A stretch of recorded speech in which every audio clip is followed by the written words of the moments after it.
Breaking news, Luka Doncic, ang star player ng Los Angeles Lakers ay mawawala sa natitirang bahagi ng regular season dahil sa isang malalang injury. Ano ang epekto nito sa Lakers? Panoorin ang buong detalye at alamin kung paano maaapektuhan ang kanilang playoffs hope. Si Luka Doncic, ang naging leader ng Lakers ngayong season, ay naiwanan ng injury sa kanyang hamstring kaya't hindi siya makakalaro sa natitirang bahagi ng regular season. Ang kanyang pagkawala ay isang malaking dagok para sa Lakers na nagsisikap para makuha ang magandang posisyon sa Western Conference Playoffs. Si Doncic ay may average na 33.5 na points kada laro kaya't ang kanyang injury ay magdudulot ng malaking epekto sa kanilang laro. Sa mga huling linggo ng regular season, ang Lakers ay kinakailangan magpatuloy sa pag-perform ng pinakamataas na level. Ngunit nang mawalan sila ng kanilang leader, ang tsansa nilang makapag-champion ay naaapektuhan. Sa mga balitang lumalabas, bumagsak ang kanilang tsansa sa championship mula sa 30 to -1 hanggang 100 to -1. Ibig sabihin, mahirap nang makahanap ng pondo at pondo sa kanilang laban sa playoffs kung hindi pa sila mag-perform ng maayos. Ngunit hindi lang ang playoffs ang apektado, pati ang MVP race may epekto rin sa injury ni Luka. Si Luka ay siyang malakas na contender para sa MVP ngayong taon,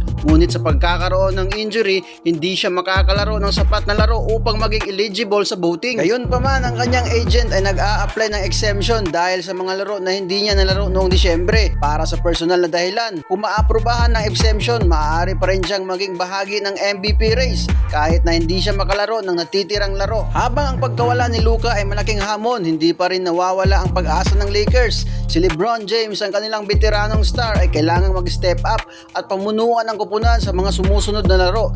Kasama ni LeBron ang mga role players ng Lakers tulad nila Andre Ayton at si Austin Reeves. Ang tanong ngayon, makakayanan ba ng Lakers na makapasok sa playoffs at makapagdala ng championship trophy sa Los Angeles Lakers kahit na wala si Luka Doncic?